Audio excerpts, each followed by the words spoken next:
What's up, guys, and welcome back to the second episode of Jet Lag, a New York Jets podcast hosted by myself, Matt Kelm, and let's get going.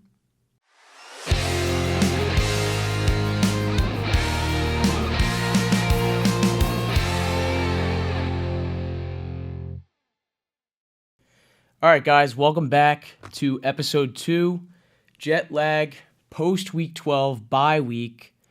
A lot has happened this week, even though the Jets didn't even play. Per usual, the media loves their New York Jets in the headlines. So let's just get started. I mean, this was the happiest week of the season for me. I was telling my friends during the games, I was like, dude, I'm so happy right now. I'm just watching the games as a fan, checking on my fantasy teams, making sure they're winning, losing, whatever. But Jets weren't playing, didn't have anything to stress about, get upset, get mad. It was a very stress-free Sunday, and I'm really hoping in the future, down the line, a few years later, hopefully a lot of the Sundays the rest of my life are stress-free, and the Jets start becoming a better team. But for now, they suck. So let's just get going. So the slate of games Sunday, one thing I wanted to point out that's not Jet related was there's the 3 games at the end of the 1 o'clock window. It was the Washington versus Dallas game, Bears Vikings, and Chiefs Panthers. Those 3 were great games. And personally, Washington versus Dallas was that Terry McLaurin touchdown was very, very cool to see. And then Austin Seibert, former Jet, missed the extra point, which was very tough to see. So, yeah, I mean, we'll get back to Washington later in the pod because, well, you'll just see how that all relates to my points down the line of this episode. But, yeah, and then the Bears versus Vikings overtime, that was pretty cool. Vikings pulled it out 30-27, Sammy D. And then Chiefs versus Panthers. Everyone probably thought this game would have been a blowout. I don't even know what the spread was. I could check that. But Chiefs outlast the Panthers. I mean, no one, I think they were 11-point favorites, I think, at one point, according to Fox Sports. But Bryce Young looked actually pretty good.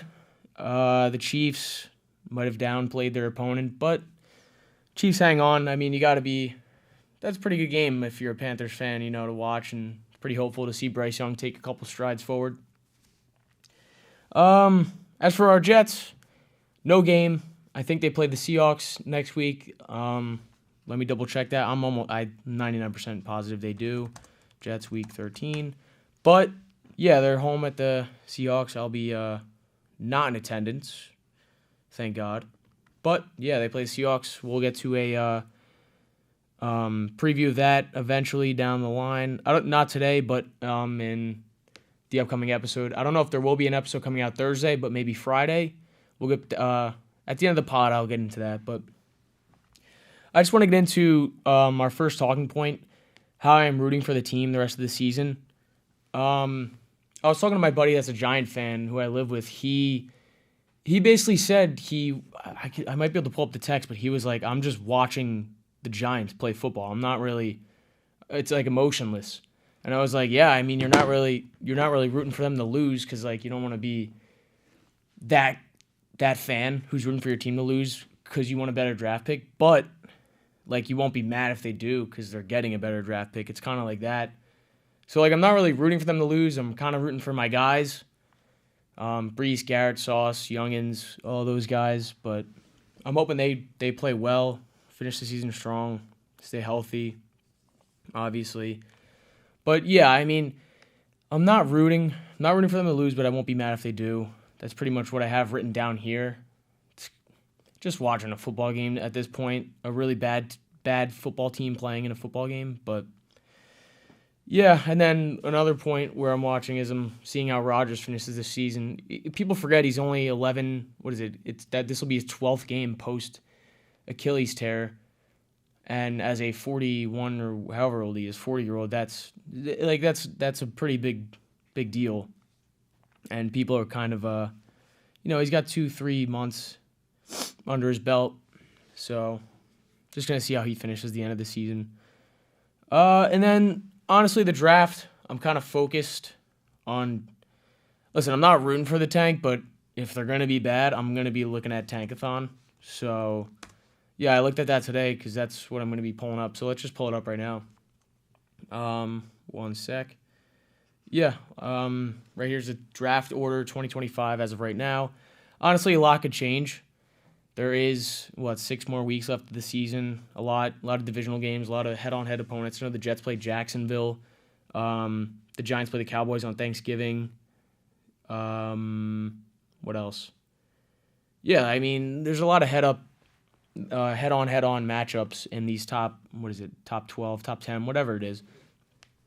And I don't expect the Bengals to finish in the top 10 draft order. If they do, then kudos. But yeah, I mean, right now they have the 7th pick. They're 3-8. There's a lot of bad teams in the NFL right now. 2-9, 2-9, 2-9, 3-9, 3-8, 3-8, 3-8. It's a crapshoot for the first pick. If I had to take a guess, I do think the Giants are going to end up with the first pick. But that's just my prediction. Sorry, Giant fans. It's not a bad thing, so not sorry. You're going to get your quarterback of the future, hopefully. Either Shedeur, Milroe, Ward, whoever that is. But we'll also see if Brian Daboll and Joe Schoen survive the season. That's a totally different podcast. If you guys want to tune into a Giant podcast, not sure if there's any out there. I'm sure there is. Yeah, but yeah, I'm focused on. I mean, if they have a top 7 pick right now, that'd be pretty ideal, and that'll segue into my next talking point. If they do have a top 5-7 pick in the draft, and here's the 2 ways the Jets could go, after the season. So in the offseason, there's kind of two. It's based around 1 point and honestly 1 player. It's basically, do you move on from Rodgers, it's either you move on from him or you keep him for basically 1 more year. And that's going to be, I pray to God, it's totally up to the next GM and head coach, new regime. And I'll fully support the new regime, whether they want to keep him or dump him. And people making a big deal about the cap hit and the money. There's ways teams get around the money situation in the league. It might look like a big number, but I feel like every team figures out a way to just dodge a big cap hit or dodge money, and they always end up figuring a way around the money to build their team, even if it means paying a retired guy 40, whatever it is, $60 million. I don't know. It is a lot of money though. But yeah, let's focus on moving on from Rodgers. If the new regime decides to move on from Rodgers, so that would mean if they move on from Rodgers, they're most likely going to draft a young quarterback, which means I hope they learned, or I hope this new regime, as they saw in the past, what this team did with Zach Wilson. If you draft a rookie quarterback, you need an offensive-minded guy like a Cliff Kingsbury with Jaden Daniels to help build him and teach him and let him sit behind a veteran, whether that be Rodgers. That's the next point. But yeah, you need a guru offensive coach. It could be the head coach, could be the OC, like a Cliff Kingsbury in Washington. Teach this guy, let him sit. Obviously, did Jaden Daniels sit? No, but I don't think so. I don't think he did. And that's a pretty rare way for you see nowadays these quarterbacks that are sitting behind a veteran like the Mahomes and Alex Smiths, who else? I mean, Lamar even sat behind Joe Flacco for a little bit. And they're 2 totally different players. But those are just 2 off the top of my head. I don't. If I think of more, I could. But yeah, you see these guys that they sit behind these veterans and they learn, and they see, they teach. One thing the Jets didn't do that with Zach Wilson or Sam Darnold. I really hope, if Woody's pulling the strings, I really hope he learned. Because we learned last week that he might be pulling the strings, and I hope that changes. And we'll get into the reports that happened this week about the 33rd team. But wait 5 minutes. But yeah, you got to bring in a head coach, offensive coordinator to develop this guy, especially if it's a rookie. And then I do want them to sign a veteran quarterback for him to sit behind. Like Jameis is a cool quarterback. He's the funniest quarterback or player in the NFL that I've ever seen. He is a content machine. He makes me laugh my balls off. But he's great. He's a name in mind. Sam Darnold, if you want to re-sign him for a 1-year deal, have the quarterback sit behind him. Even you might be able to win with Sam Darnold with this roster talent.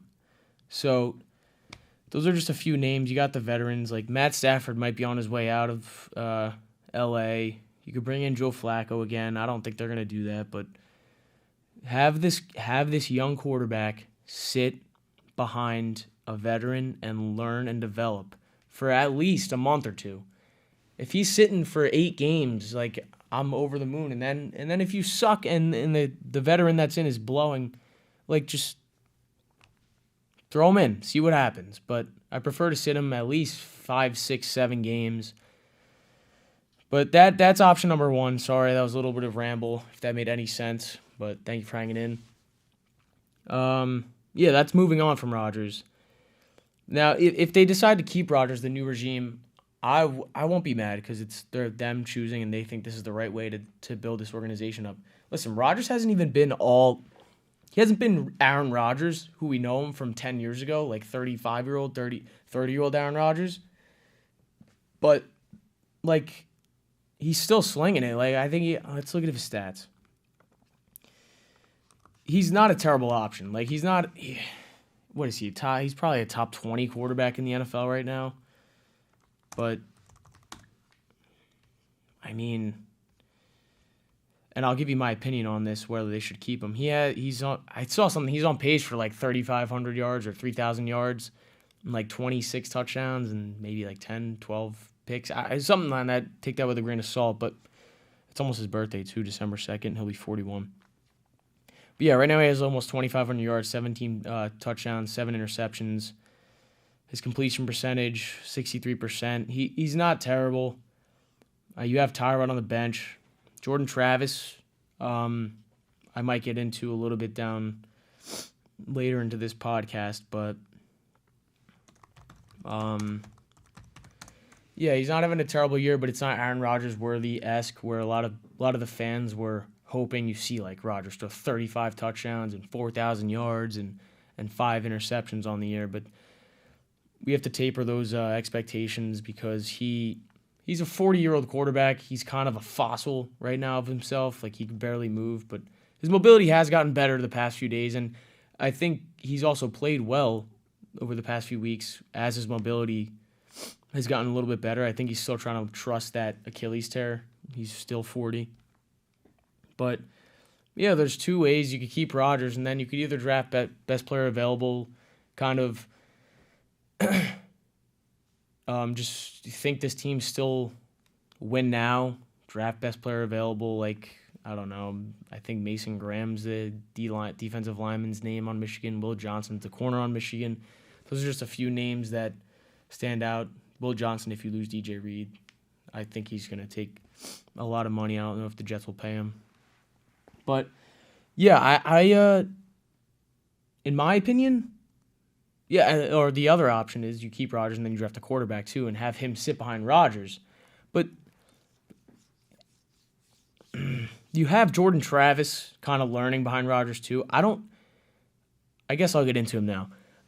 A lot of Jet fans are saying, oh, give Jordan Travis a shot. I have no idea, like, when did he break his leg? It's got to be almost over a year ago, right? Because they didn't get into the playoff, Florida State.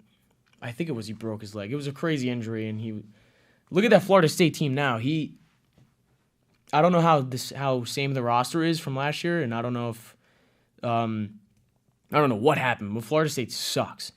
And DJ Uiagalelei, whatever his name is, he is not Jordan Travis. I can tell you that. Florida State was going to the college football playoff if Jordan Travis didn't get injured, and he probably would have been a top day 1 or 2 pick if he didn't get hurt. But who knows if he's the same player? He hasn't played in over a year. I think that's over a year now. I'd I would like to see him play eventually in the regular season if he's ready. Honestly, I don't know his medical situation, if he's still not cleared. But, I mean, I don't know. Tyrod's, I doubt he plays. But, I mean, yeah, there's a Reddit post.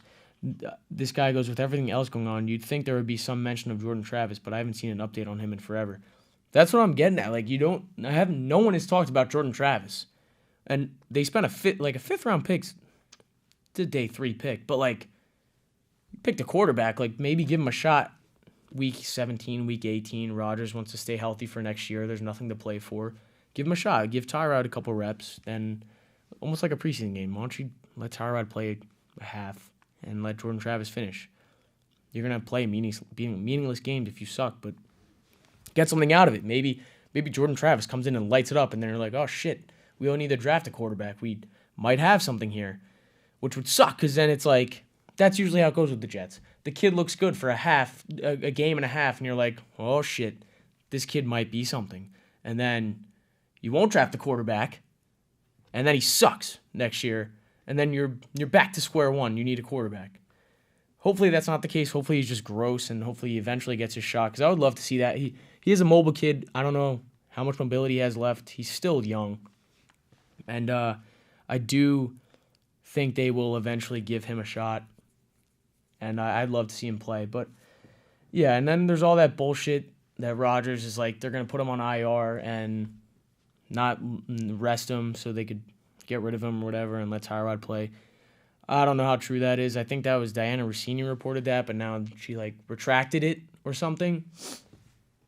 Or someone retracted it, and now it's like, no, Woody Johnson wants to put Rodgers on IR and bench him for the rest of the season. But no, they just had dinner. And they actually had dinner a couple nights ago, and they're close, and he's going to play the rest of the season. I don't know what is true, but the media is eating right now on the Jets. But I take that with a grain of salt. I do think Rodgers finishes the season. Maybe you see Tyrod and Jordan Travis last 2 games combination. That would be cool. More Jordan Travis, hopefully. But yeah, that's kind of the 2 ways the Jets could go after the season at the quarterback position. In my opinion, what I want them to do, I just want to reset. Like, get Rodgers off the team. I don't know how he's a leader. He's old. He knows what he's doing. I don't know if he has the respect of the locker room. He's got to have the respect of the locker room. I just think the players were expecting MVP Rodgers, and now it's like, all right, he's not as good as I thought. So now, I don't think he's leading. It's a complicated subject because I do think he's a really good leader, but he's also not playing like MVP Aaron Rodgers. So it's like the players are like, what do we believe in? It's not like a bad player trying to lead a team and you're like, lead by example because he's playing bad, but he's playing decent. I don't know. It's a touchy subject. I think he's a good guy. I like Aaron Rodgers. Just sucks the way this shit played out. He would have been immortalized if he turned this thing around. And hey, maybe he will be back. But in my opinion, I do want to move on from him. I think it's so much better just starting with a clean slate. Let him go. Maybe finish his career with his hometown team, San Fran. And San Fran doesn't even need a quarterback, but maybe go to LA when Stafford's gone if they want to try that again. But, yeah, I want to move on. I want that offensive coordinator, head coach guru to build and develop a rookie quarterback with the veteran to play in front of him for a couple weeks or months or a season and develop. Like, I'm willing to go through that. And that's what I think the Vikings should have did before J.J. McCarthy went down. They, were slating him to play week 1. But this might be a blessing in disguise for J.J. McCarthy. He got hurt. It sucks. I'm sure he might have lit it up. But I think him sitting, I don't know if he's even on the sidelines. I would assume so. He's probably on the sidelines. But he definitely knows what's going on inside the building and week to week with the offense. And, yeah, he's definitely doing all that stuff. But they were going to play him week 1. But then he goes down with an injury, and you're like, oh, shit, we're going to suck. Everyone thought the Vikings were going to suck. And then look what Sam Darnold does. He starts lighting it up because Kevin O'Connell's top 3 head coach in the league. He knows how to coach a quarterback and coach an offense. And then you have Brian Flores on the other side of the ball, who I talked about last week on Thursday. And that team's 9-2 right now, I think, and they're going to make the playoffs and they're fighting for the Vikings for the 1 seed. So you have that veteran quarterback in Sam Darnold, and J.J. McCarthy is now learning behind him, and they're a really good team. And for all you know, J.J. McCarthy could be a top 5 quarterback now that he was sitting and learning. And you have Kevin O'Connell. He's younger than J.J. McCarthy's younger than Sam Darnold. Darnold might have just rejuvenized his career. It's kind of like a win-win-win for the Vikings, JJ, and obviously it's not a win for JJ. He probably wanted to play so bad and he got hurt, which sucks. But in long term, he'll look at that and be like, "Wow, I learned a lot from this. I learned a lot from Sam, and kind of was a blessing in disguise." So it's kind of like a win for Sam Darnold. He might get a bag. Maybe I doubt he gets a. He's got to get a 2-3 year deal somewhere. Somewhere, a team that is desperate enough to get for a quarterback. It's kind of like a Baker Mayfield situation. But Vikings are I'd love to be a fan of them right now. They're in a really good spot as a franchise in the quarterback position, coaching, and they're 9-2 with their backup quarterback.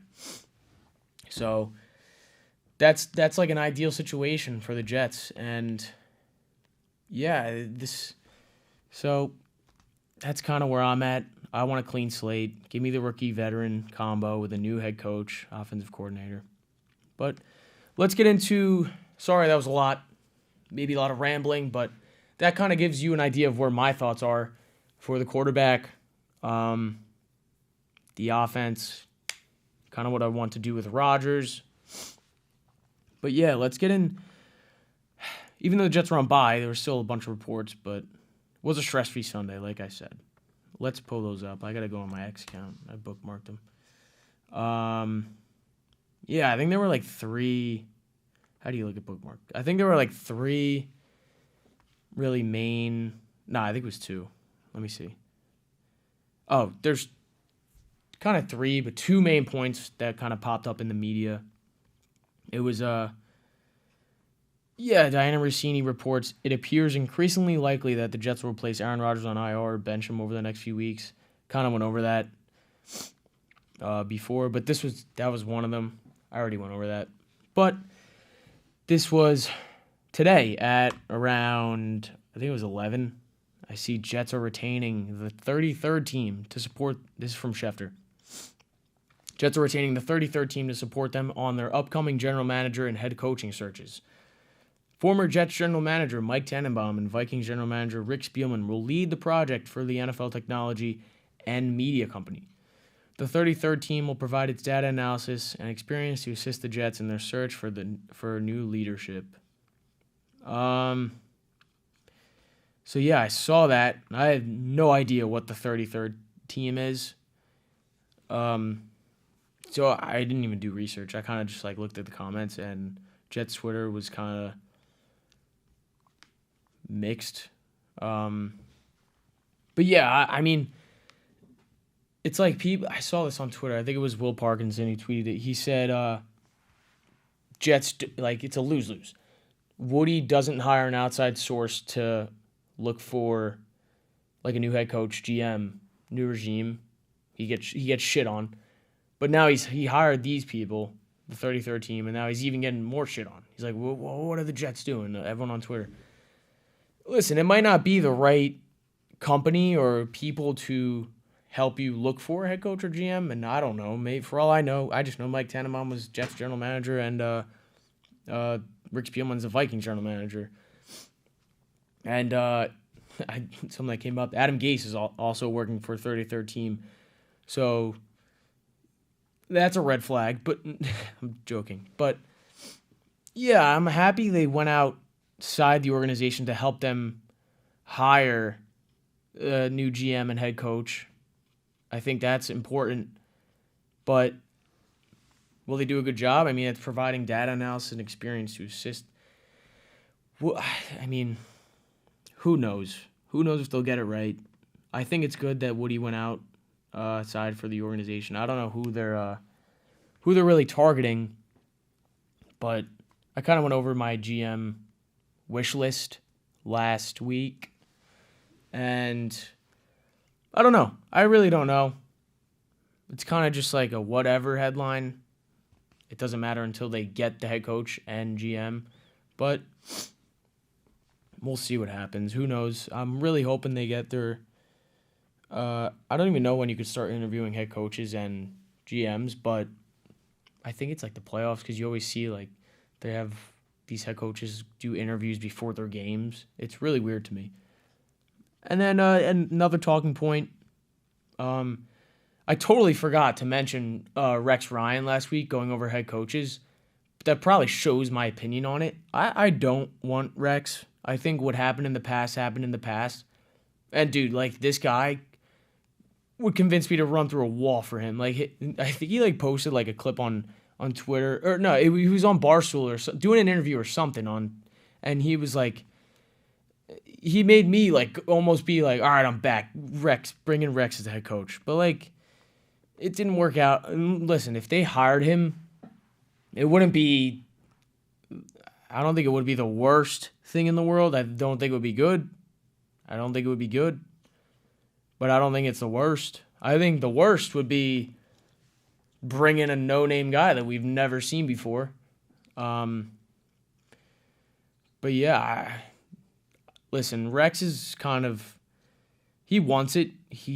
But he's like the only one that's really lobbying for the job. Like he's desperate. He really wants his team, and he knows how talented this team is, which makes me kind of optimistic that even though it's Rex and he bleeds the Jets, it makes me think like other head coaching candidates are like, there is a lot of talent on this team, which Rex said, which could be it's probably going to be the main attraction for a new GM and head coach. There's a lot of talent on this team. I was looking at, the 33rd team literally posted this tweet, which is kind of ironic.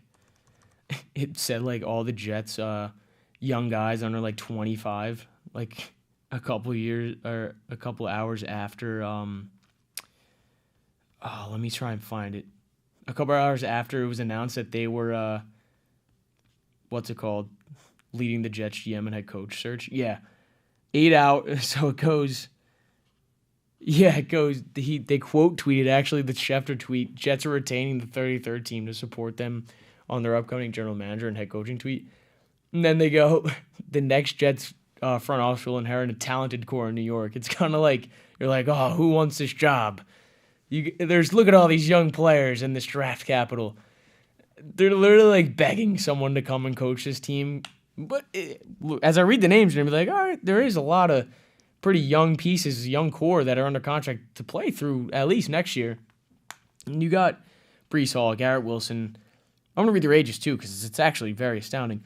Breece Hall, 23, Garrett Wilson, 24, Olu, 22, AVT, 25, Will McDonald, 25, Jermaine Johnson, 25, Quinnen, 27, Quincy, 28, Sauce, 24, and then you have your projected top 10 draft pick this year, which could very well be a quarterback, which would be very cool. You know what? Why don't I get into that? I don't have that written down, but I don't even know how long we've been going. Kind of just been rambling. That's kind of what I'm realizing this podcast is going to be. It's just going to be me rambling 20 to like 30 minutes of just random BS that the Jets fucked up, because that's usually what happens. But yeah, I think so me and my buddy were kind of like laughing. Shadur Sanders has this song, Perfect Timing, and it's the funniest thing. I think it's the funniest thing ever. But if like the Jets, we were saying like if the Jets or Giants, one of my buddies hates Shadur Sanders, does not want him on the Giants. But if I think I'm embracing Shadur and I'm giving that. I don't know if you guys see. I'll pull up an image. He has his song Perfect Timing, and then he does that Shadur little whiff, or what is it, wrist? He's iced out basically. And he just he throws up Shadur with his watch that he plays with. I don't even know if he plays it. No, he doesn't play with it. That'd be pretty funny though. But he has a swagger. I'd embrace it. I'd start playing his song on game days. Obviously, that's a lot of baggage, but I do think he's very talented. And listen, I'm gonna give you guys three names. All three of them go with my philosophy about what I want to do. I want a offensive coordinator or head coach to develop him and have him sit behind a veteran. That's all three of these guys and learn and develop. I really hope Woody does that. But these three guys, Shedeur, perfect timing. I told him bust down my AP. Yeah, I'd be so in. I mean, not so in. He's probably like 2 on my list. Cam Ward's my 1. I think Cam Ward's gonna be gross if you pair him up again with an OC or head coach that could develop him. He gives me kind of him and Jalen Milroe. I know it's kind of ironic. Jalen Milroe gives me Hurts kind of vibes. I think Hurts was a better prospect though. But Milroe's just gonna go first round because it's a loaded draft class, or it's not loaded. It's a weak draft class, to be honest. But yeah, I'm all in on Jalen Milroe. I think if you give him, the Jets have a bunch of weapons. If you give him those weapons and you let him develop, I think he could be gross. Like, he's a big guy. Let's look at his dimensions. His size and weight dimensions. Yeah, he's 21. Oh, his birthday is literally a day before mine. Yo, that's sick. Oh, literally one day, 2002. That's wild. What was I looking up? Weight and height. Oh, he's a freaking unit. He's 6'2", 225. Oh, and Ryan Williams, when he's draft eligible, come down to New York. He's gross. But yeah, he's 6'2", 225. Perspective, Lamar's 6'2", 215. So he's got 10 more pounds on Lamar. Similar play style. I do think Lamar's a better thrower. But I think you could develop, like, passing. We see that with Josh Allen. Josh Allen was totally inaccurate at Wyoming and his first year in the league. He had Brian Daboll. He sat. He developed. He was... Did he sit? I don't even know if he sat. I think he did, but he developed him. And it just shows you what can happen to these quarterbacks when they get the right guy talking in their ear about what they're doing wrong, what they're doing right, telling them what to do, what plays to run, what reads to look at. And, like, it really... Coaching is huge. That's what I'm starting to learn. Coaching and culture. The 2 C's are pretty massive. But I do think these 3 guys, and obviously they're all not going to be beasts, but I do think Cam Ward, Shedeur Sanders, Jalen Milroe, if they go to the right spot, I do think their potential's through the roof. I think they all could be top 10 quarterbacks. I don't think that's crazy to say for about any quarterback prospect. But if you put them in the right situation, the sky's the limit. And I think a lot of people would agree with that.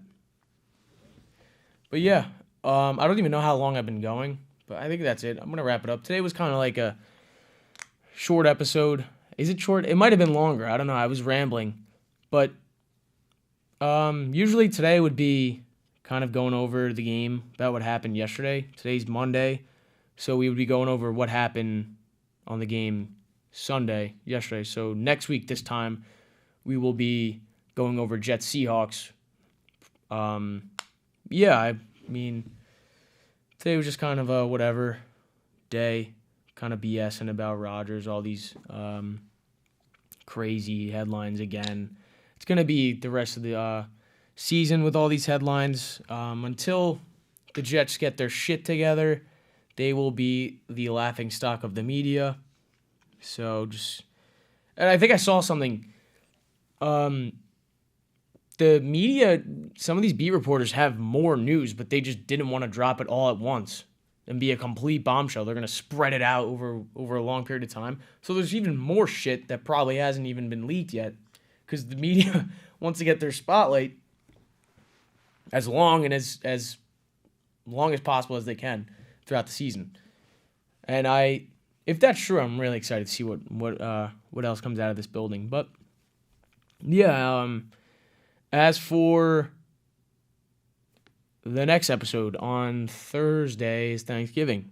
We got games. I'm going to give picks out. I'm gonna do picks right now for my Thanksgiving game. Let's see, why not? I'm gonna tell you who I think's gonna win, who I think's gonna cover, maybe. Let's see. Hold on. I'm gonna pull this up right now, and then yeah, it'll cut to me giving my picks out. All right, I got the games. So, all right, yeah, we got. This is from CBS, or this is DraftKings, CBS. This article came out 10 hours ago, so roughly 10 a.m. Eastern time. So that could change. It's on Monday, so it probably will change. But I'm gonna give out picks. Why not? It's fun. I'll give out a pick for the Black Friday game too. So we got Bears at Lions, the 12:30 game. Lions always play. The line is minus 10.5. Lions are home. The over/under is 48.5. I think the Lions win. Divisional game. Lions covered against the Colts last week. I think that line was 7.5. Dude, the Bears. Do the Bears upset? No. But the Bears will cover. Lions will win. Bears will cover. Final score 30-23 Lions. Bears cover the plus 10.5. Lions win 30-23. Then we got Giants at Cowboys. This game would have been better if Daniel Jones signed with the Cowboys today, and that would have been very cool. But right now, Cowboys are -4. Cowboys are home. Tommy DeVito. I think Cowboys are going to cover. I think Cooper Rush didn't even look bad last week. They beat the Commanders. So I'm going to say Cowboys win, and they're going to cover. Do they cover the 4, though? If it would... Oh. Yes. Yes, they do. Final score... Cowboys 23. Giants 14. Yes. Cowboys 23, Giants 14. I don't love that pick, but that's my pick. And then we got Dolphins, Packers. Dolphins in Lambeau. Probably going to be freezing. Tua said he's ready to put to bed the that he can't play in the cold narrative. I disagree, Tua. Actually, no, I don't. They're going to win. Dolphins are going to beat the Packers in Lambeau on Thanksgiving. Yeah, that's going to happen. The Dolphins might be back, and if they win this week, they can very well make the playoffs. They'll be 6-6, I think, if they win this week. Yeah, I think the Dolphins win. So that means the Dolphins will cover because the Packers are -3.5 favorites. So yeah, I think Dolphins win in a very close game. I think they win by 3. I'll go cold. I'll go 24-21 Dolphins. Close game. Probably the best game of the day. And then we got Raiders-Chiefs Friday. Raiders at Chiefs. Chiefs are -13. I think Desmond Ridder might be quarterback now. Gardner Minshew, prayers up. Just broke his collarbone. Sucks. Yeah, I don't think that's disgusting. The Raiders +13. I'm not going with it. No, it's divisional. Screw it. Mahomes. Chiefs win big. 30-10. That's my pick. Black Friday, Chiefs win. 30-10. They cover the 13. Yeah, that was fun. Maybe I'll do that every time for like a primetime game or something like that. But yeah. So I'm not doing an episode Thursday. I'll be with the family, celebrating Thanksgiving. So it would have been cool if I could do a late night pod, but nah, I'm not gonna stress about it the whole day. But yeah, I think Friday I might do a quick one. Gonna be at my house, so it might be different little setup. Might video on the computer, do like a Zoom thing. Maybe I'll bring in one of my friends. Who knows? But I'll be home for Friday, so that'll be probably when I drop the next episode. If there is no upload, I'll also be posting updates on my Twitter if I do post. But yeah, if there is no post, then I'll just be review of the game on Monday, a week from today. But I'm like 80% going to post an episode Friday. So look forward to that. If not, follow my X account, Twitter, or whatever you want to call it, at MattCalm4. Yeah, that'll do it for this episode of Jet Lag. And I think this episode was a lot more stress-free for me because the Jets did not play last week. Or yesterday, not last week. So, yeah. Again, sorry if it was all over the place, but that was it. That's episode 2 of Jet Lag, and thanks for watching. Episode 3, probably Friday, maybe Monday, and thanks for watching.